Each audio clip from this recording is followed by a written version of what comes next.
오늘 읽으신 말씀은 구약성경 아모스서 9장입니다. 구약성경 뒤편에 있습니다. 아모스서 9장.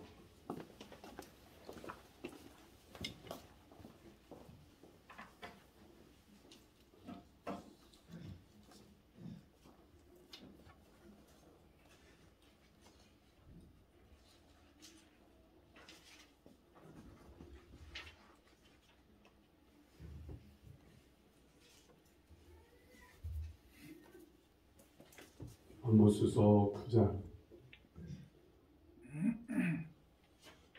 13절부터 15절까지 다 같이 함께 한 목소리로 같이 공독하겠습니다. 13절부터 보시겠습니다. 여호와의 말씀이니라. 오라 나를 이을지라. 그때 파종하는 자가 혹시 추수하는 자의 뒤를 이으며 포도를 밟는 자가 씨 뿌리는 자의 뒤를 이으며 산들은 한 포도주를 흘리며 작은 손들은 녹으리라. 내가 내 백성 이스라엘이 사로잡힌 것을 돌이키니 그들이 황폐한 성읍을 건축하여 거주하며 포도원들을 가꾸고 그 포도주를 마시며 과원들을 만들고 그 열매를 먹으리라. 내가 그들의 땅에 심으리니 그들이 내가 준 땅에서 다시 뽑히지 아니하리라. 네 하나님 여호와의 말씀입니다. 오늘은 추수감사주일로 우리 함께 드리고 있습니다. 우리가 직접 추수하지는 않지만 우리의 먹고 사는 것이 모두 추수와 관련이 있죠. 아니 어쩌면 이 추수가 가장 밑바탕에 있어야 되죠. 일을 하고 돈을 벌고 그것으로 먹고 사는 것 모두가 다 추수하는 것이죠. 학생들은 공부만 하지만 그 부모가 추수를 잘해야 안심하고 공부하고 학교에 다닐 수가 있기에 이 추수감사들은 우리 모든 성도에게 우리 모두에게 해당되고 하나님을 믿고 섬기는 사람이라면 반드시 당연하게 지켜야 되는 절기가 추수감사주일이라고 저는 믿습니다. 하나님께서 이 하나님의 백성 이스라엘 백성들에게 지키라고 하신 3대 명절이 있어요. 그 첫 번째가 유월절, 그리고 바로 이어서 무교절이 시작되는 거죠. 그러니까 무월절과 무교절이 같이 함께 한 것이 지금 첫째 명절이고, 두 번째 명절은 칠칠절이라고도 하고 오순절이라고도 하는 유월절에서부터 50일이 지나서 드리는 절기가 칠칠절입니다. 그리고 나서 세 번째로 전 3개월 정도가 지나고 나면 오늘 우리의 달력으로 따지면 10월 중순, 10월 좀 후반쯤이 될 거예요. 중순쯤에 지켜지는 장막절, 초막절, 수장절 이렇게 세 가지의 단어로 쓰이는데 함께 통틀어서 그냥 초막절이라고 하시자고요. 이 초막절을 지키게 됩니다. 총 6월절, 그 다음에 7.7절, 초막절 이 세 개의 명절을 지키도록 하나님께서 이스라엘 백성들에게 명하셨어요. 이스라엘 백성들의 달력으로 따지면 나팔절, 오늘날 말하면 10월 2일쯤 돼요. 그들에게는 이 나팔절이 새해 첫날인 거예요. 그래서 온 백성들이 함께 나팔을 크게 제사장들이 불면 온 백성들이 막 그날 하나님께 다 일제히 나와서 하나님께 영광을 돌리고 찬송하며 새해를 시작하는 게 나팔절입니다. 그 후 한 10일 정도 후 대속죄일이 있고 일주일이 지나면 초막절이 시작이 되는 거예요. 그러니까 10월 초반, 10월 중순, 후반, 중순쯤에 초막절이 시작이 되는 거죠. 이 초막절은 이스라엘의 달력으로 빠른 이스라엘 백성들의 달력으로 따지면 새해인 거예요. 새해 첫 번째 맞이하는 명절인 거예요. 이 초막절은 무교제일 다음 날서부터 추수가 시작이 됩니다. 이스라엘의 첫 번째 추수는 보리추수를 해요. 보리추수를 다 마치고 나면 그 다음에 한 6개월쯤 6월 정도에 밀추수를 합니다. 밀추수를 다 끝내고 나서부터 이제 그때부터 감람나무 열매, 포도나무, 포도에서 포도를 거두고 그리고 포도와 각종 밭의 상물들을 다 거두어 드리는 일을 해요. 그렇게 하고 나서 다 창고에 다 저장을 마치는 때가 바로 이 초막절인 거예요. 모든 곡물, 포도주와 다 함께 이제 저장고에 다 저장을 해놓고 그리고 나서 초막절이 시작이 되는 거예요. 이 초막절이 이제 끝나고 나면 또다시 이른비가, 그러니까 그때 그 사람들의 새해는 나팔절과 초막절이 새해라고 그랬죠. 그때 이제 초막절이 끝날 때쯤 비가 내립니다. 이때의 비를 이른비라 그러는 거예요. 어쨌든 이때 초막절을 지나게 되는 거죠. 오늘날 우리에게 이 추수감사절은 바로 이 절기를 지키는 거예요. 우리나라의 농사와 사업성에도 우리는 11월 정도가 되면 모든 수확을 저희 밭이나 논이나 이런 모든 수확을 다 수확하고 추수하고 저장하는 저장하는 시기입니다. 사업상으로도 11월 정도가 되면 이제 새로운 해를 준비하는, 새로운 해를 구상하고 준비하면서 내년을 준비하는 중요한 시기가 11월 달인 것으로 알고 있어요. 어쨌든 그래서 이 11월 달에 우리가 추수감사절을 지키는 건 아주 큰 의미가 있고 하나님께서 지키라고 하시는 추수감사절과 맞아떨어지는 그런 절기라고 봅니다. 이에 대해 하나님께서 말씀하시기를 신명기 16장 13절부터 보시면 이렇게 말씀합니다. 너희 타작마당과 포도주 틀의 소출을 거두어 들인 후에 이래 동안 초막절을 지킬 것이요 절기를 지킬 때에는 너와 내 자녀와 노비와 내 성중에 거주하는 레위인과 객과 고아와 과부가 함께 즐거워하되 내 하나님 여호와께서 택하신 곳에서 너는 이래 동안 내 하나님 여호와 앞에서 절기를 지키고 내 하나님 여호와께서 내 모든 소출과 내 손으로 행한 모든 일에 복 주실 것이니 너는 온전히 즐거워할지니라. 너희 가운데 모든 남자는 1년에 3번 곧 무교절과 칠칠절과 초막절에 내 하나님 여호와께서 택하신 곳에서 여호와를 배웁되 빈손으로 여호와를 배웁지 말고 각 사람이 내 하나님 여호와께서 주신 복을 따라 그 힘대로 드릴지니라 라고 말씀합니다. 초막절에 대해서 이렇게 말씀하시는 거예요. 15절 끝에 보면 복 주실 것이니 라고 말합니다. 이 왜 복 주실 것이라는 단어를 쓰는 거예요. 우리나라 달력으로 따지면 끝이지만 이스라엘 사람들의 달력으로 따지면 이때가 새해거든요. 그러니까 앞으로 1년 동안 1년의 시작이기 때문에 앞으로 한 해 동안 복 주실 것을 믿고 온전히 즐거워라 그 말입니다. 그리고 17절 중간에 보면 주신 복을 따라 라고 합니다. 이제 창고에 가득 창고에 곡식을 저장한 사람들을 향해서 이제 주신 복을 따라 한 해 동안 주신 복을 헤아려 보고 하나님께 감사하며 예물을 드리라는 거예요.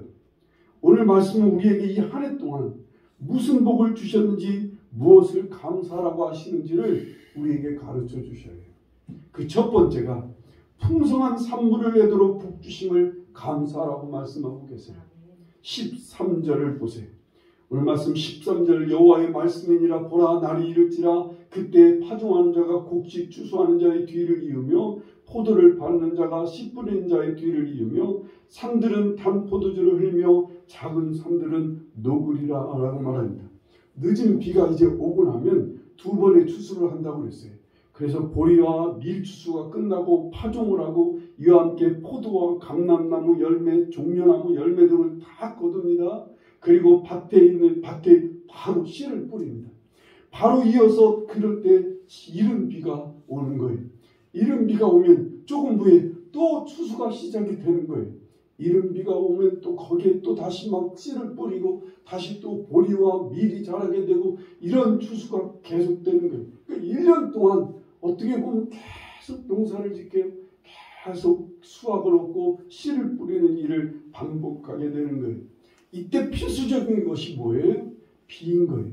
이른 비와 늦은 비를 꼭 2번 이스라엘의 절기를 우리는 시도 때도 없이 비가 오지만 이스라엘은 크게 1년에 2번 정도 비가 옵니다. 이른 비를 내리는 시기와 늦은 비를 내리는 시기에 이때 비가 와줘야 돼요. 이때 비가 안 와주면 이제 농사는 안 되는 거예요.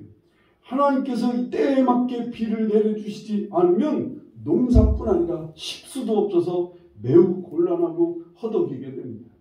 오늘 우리에게도요. 한 해를 살려면 하나님께서 먹고 살 수 있게 해주셔야 돼요. 그러려면 일을 해야 하고 일거리가 계속 되어야 돼요. 그에 맞게 건강도 있어야 됩니다. 농사 짓는 사람에게 비가 반드시 있어야 되는 것처럼 오늘날의 우리 사람들에게는 반드시 있어야 되는 게 뭐예요? 건강이에요. 그리고 일거리가 있어야 돼요. 뭐 자연의 모든 사계절에 있는 비도 뭐 다 해도 적당히 있어야 되지만 오늘 현대인들에게 있어야 되는, 반드시 있어야 되는 것은 건강과 일이에요. 일할 수 있는 건강이나 힘이나 시간이나 일거리가 있어야 돼. 이게 막히면 우리 먹고 살 수 있는 길이 딱 막히게 되는 거예요. 우리에게 하나님께서 복 주셔서 올 한 해 잘 일하게 건강하게 살 수 있게 하셔서 일거리와 일거리를 주셔서 일을 하게 해주시고 산물을 얻게 해주심에 대해서 감사할 수 있기를 간절히 바랍니다.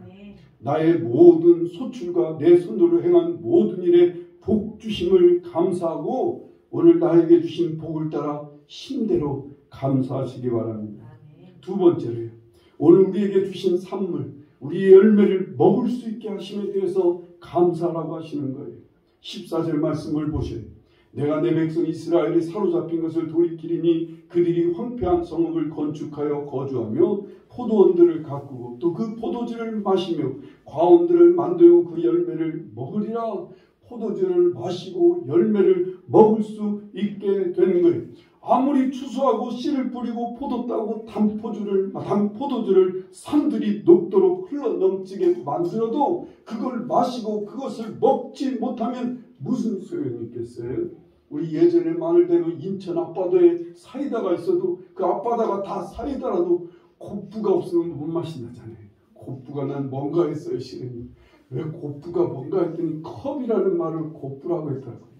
어쨌든 우리에게 아무리 많은 주스를 해도 그걸 먹지 못하고 마시지 못하면 무슨 소용이 있어요. 하나님께서 자주 하시는 저주의 말씀이 있어요. 신명기 28장 30절에 이런 말씀을 하세요. 네가 여자와 약혼하였으나 다른 사람이 그 여자와 같이 동침할 것이요 집을 건축하였으나 거기에 거주하지 못할 것이요 포도원을 심었으나 네가 그 열매를 따지 못할 것이라는 말씀이 성경 구약에 보면 이런 저주의 말씀을 곳곳에서 하셔요. 우리가 노력하고 힘써서 많은 것을 추수했다고 해도 하나님께서 복 주셔서 그것을 먹고 누리게 하시지 않으면 아무 소용없는 거예요. 오히려 줄이고 목마르고 메마를 수밖에 없는 거예요. 오늘날 가정도 그 가정에 맺어지는 열매들이 있어요. 그 가정에 맺어지는 행복과 기쁨과 위로와 여러 가지 아름다운 열매들이 가정 안에 맺어지는 거예요. 관계 속에서요.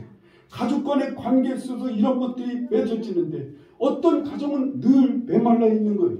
바빠서 그러고 뭔가의 마음이 뺏겨서 가정의 식구들 속에 관계에서 맺어지는 열매를 먹지도 맛도 보지 못하고 그리고 늘 메마르고 힘들고 억지로 살아가는 그런 힘겨운 가정들, 힘겨운 사람들이 있을 수 있어요.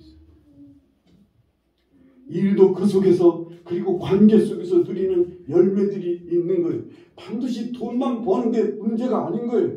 일하는데도 관계 속에서 아름다운 관계를 맺고 좋은 관계를 맺어서 거기서 기쁨이 있고 거기서 만족이 있고 거기서 행복이 있는데 이런 열매들을 누릴 수 있어야 되는데 하나님께서 이 열매들을 누리도록 이끌어 주시지 않으면 우리 그냥 막 일에 바빠서 일에 치여서 일에 끌려서 그냥 막 정신없이 살아가는 거예요. 하나님께서 우리에게 이런 열매를 먹게 하신다면 이런 열매를 여러분에게 올 한 해 먹게 하셨다면 크게 감사할 수 있기를 간절히 바랍니다. 올해는 큰 태풍이 없어서 농사도 아주 풍년이라고 그래요. 우리 삶에도 태풍이 없어야 그렇게 돼요. 갖가지 태풍과 같은 비바람에도 열매가 맺어지고 그리고 그것을 먹을 수 있어야 되는 거예요. 아무리 태풍이 불어도 그 열매가 떨어지지 않고 그 열매를 먹을 수 있도록 지켜주시는 분이 있어야 돼요. 해가 가면 갈수록 이런 열매를 먹고 마시고 있다면 우리의 삶이 정말 복받은 삶인 거예요.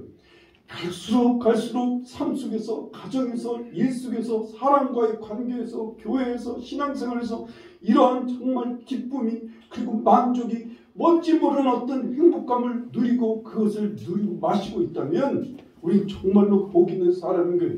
이러한 열매를 먹고 있다면, 이런 열매를 마시고 있다면 정말로 크게 감사하고 다음에 이런 복을 주실 것을 기대하며 하나님께 감사할 수 있기를 간절히 바랍니다. 세 번째로 우리를 이 땅에서 뽑히지 않게 심고 세워주심에 감사하라는 거예요. 15절 말씀을 보시면 내가 그들을 그들의 땅에 심으리니 그들이 내가 준 땅에서 다시 뽑히지 아니하리라. 네 하나님 여호와의 말씀이니라 라고 말합니다. 이스라엘 땅은, 이스라엘 나라는 사방으로 이웃한 나라들이 다 호시탐탐 이스라엘을 노려요. 그 옆에 블레셋, 그 옆에 모압, 그 옆에 암몬, 그 아래 에돔, 그 위에 아수르, 그 위에 바벨론, 뭐 첩첩산중에 이스라엘 땅을 둘러싸고 있는 모든 나라들이 다 호시탐탐 때만 되면 쳐들어와서 침략을 당해서 하루아침에 이스라엘 백성들은 몰살을 당하기도 하고 재산을 잃고 집도 허물어지고 포로로 잡혀가는 일이 일상이었어요. 그들에게 땅이 심겨지고 뽑히지 않고 살아가는 건 그들의 간절한 소망이고 그들의 간절한 소원이었어요. 제발 우리가 이 땅에서 그냥 이렇게 뿌리 박혀서 잘 살아줄 수 있도록 하나님이 도와주시기를 그들은 간절히 원했어요. 지금 아무리 잘 먹고 잘 사는 것 같아도 하루아침에 이웃 나라가 쳐들어와서 뺏어가니까, 포로로 잡혀가니까, 죽기도 하니까 그들은 늘 불안함 속에서 살아야만 됐어요.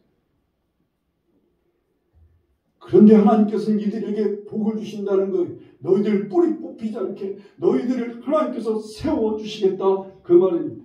이것이 오늘을 사는 우리에게도 매우 절실한 일이에요. 우리 처음에는 먹고 살기만 하면 되는 줄 알았어요. 그런데 아니에요. 먹고 사는 거고 그러다 보니까 살 집이 있어야 돼. 그것도 안전하게 살 집 말이에요. 월세도 아니고 전세도 아닌 내 집이 필요한 거예요. 장사를 해도 내 건물, 내 가게가 있어야 안전하게 평안하게 장사할 수가 있는 거예요. 그래서 우리나라 사람들은 어떤 나라보다도 집에 대한 절실함이 있어요. 집에 대한 간절한 소원이 있어요. 그래서 우리나라에서 나온 말 있잖아요. 부동산 불패라고.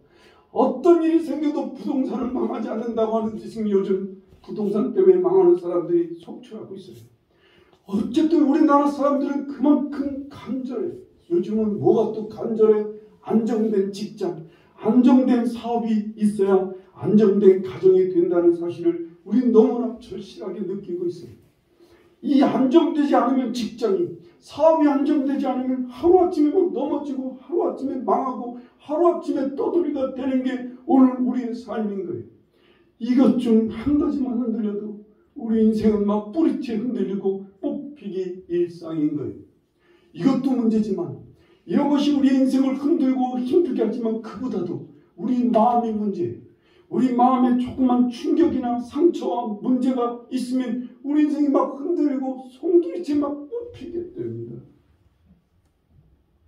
우리 지난 한 주간에 여러분 이태원에서 일어난 그 정말 참사에 많은 인명들이, 그것도 우리 젊은 아이들이 많이 막 죽어갔어요. 세월호 때도 그랬지만 이번에도 너무 안타까운 죽음들. 이런 것이 우리 마음에 막 충격을 줘요. 우리의 삶을 막 흔들어요. 이러한 모든 일에서 하나님이 우리를 지켜주셔야 돼요. 우리의 삶이 흔들리지만 뽑히지 않고 흔들림 속에서도 굳게 세워지도록 역사해 주셔야 돼요. 하나님 그것을 해주시겠다는 거예요. 그렇게 해주신 하나님께 감사하라는 거예요. 여러분 우리 마음의 문제가 세워지고 굳게 뿌리 내리는 건 이런 얘기들인 거예요. 제가 어떤 책을 오늘 목사님 설교를 보다가 그 목사님의 예화가 이런 얘기예요. 자기 교인 중에 하나가 사고로 팔을 잃었어요. 팔을 잃어버린 한 여인이 20년째 교회를 다니고 있는데 그냥 팔 한쪽에 앉으니까 늘 팔 하나에다가 그걸 스카프를 그냥 둥줄 칭칭 감고, 그리고 교회 한 구석에 와서 다 조용하게 그냥 엎드려 조금 자신을 숨기며 그렇게 기도하고 그렇게 신앙생활하는 거예요. 그런데 어느 날 이 여인이 우리 하나님을 만났어요. 하나님께서 그래도 그 여인을 사랑하시고 당신의 그 딸을 위해서 위로해 주시고 그 사랑하는 딸을 하나님께서 이뻐하시고 사랑하신다고 하는 이 말을, 이걸 깨닫게 됐어요. 20년 만에. 그래서 너무나 기쁘게 막 신앙생활하는데 또 하나님께서 거기다가 그 스카프 벗어버리라고, 벗은 팔, 없는 팔 내놓고 살라. 내가 그래도 널 사랑하니까, 그래도 내가 너와 함께하는 걸 네가 믿는다면 네 팔에 두르고 있는 스카프 벗어버리라고. 그래서 스카프를 벗고 당당하게 없는 팔을 내놓고 살아가는데, 그렇게 하고 길거리를 나오는 순간에 큰 자유함을 맛보는 거예요. 이제까지 칭칭 매고 사람들 눈치만 보고 살았는데, 이 스카프를 벗고 하나님이 사랑하신다는 사실을 깨닫고 나니까 마음에 큰 짐이, 마음을 가리고 있던 그 어두운 막이 하루아침에 거치는 자유함을 맛봤다는 거예요. 이게 하나님이 우리를 세워주시는 역사예요. 이런 게 하나님이 우리를 뿌리내리게 하시고 우리를 세워주시는 그런 역사란 말입니다. 열등감이 벗겨지고 자존감이 살아나고 상처와 충격에서 흔들리고 괴로워했던 우리의 몸과 인생이 하나님께서 붙잡아 주셔서 그 속에서 벗어나고 우리의 삶이 지겹고 힘들었는데 오히려 기쁨과 의욕을 주시는 거예요. 우리가 어떤 일에 마음의 충격을 받아서 매우 우울해지고 괴로웠는데 하나님께서 우리에게 새 힘을 주시는 거예요. 이게 심겨지는 거예요. 이게 하나님이 우리를 뿌리내리게 하시는 거예요. 하나님께서 우리를 심어주시고 세워주셔야 돼요. 이거 다 내가 할 수 없어요. 이런 걸 다 내가 할 수가 없어요. 여러분, 부모가 자녀를 키우지만 자녀에게 먹고 마시고 교육하고 뭐 이런 것까지는 해줄 수 있지만 자녀를 세워줄 수는 없어요. 자녀가 이 세상에 뿌리내리게 할 수 있으려면 그의 마음과 그의 생각이, 그의 모든 충격과 비바람 앞에서 그가 흔들림없이 거기에 뿌리내려야 되는데 이거 어떻게 하느냐고 부모가 못해요. 하나님이 해주셔야 돼요. 하나님께서 복 주셔야 돼요. 그래서 이 복을 올 한 해 주셨다는 것, 이 복을 우리에게 이제까지 주셔서 뽑히지 않고 흔들리지 않게 살아가게 하심을 진심으로 감사할 수 있기를 간절히 바랍니다. 참 귀하게 새기는 말씀이 제가 하나 있어요. 시편 23편 12절부터 13절 말씀이에요. 25편 여호와를 경외하는 자 누구냐? 그가 택할 길을 그에게 가르치시로다. 그의 영혼은 평안히 살고 그의 자손은 땅을 상속하리로다. 예전 성경에는 땅을 차지하리로다는 말씀을 되어 있어요.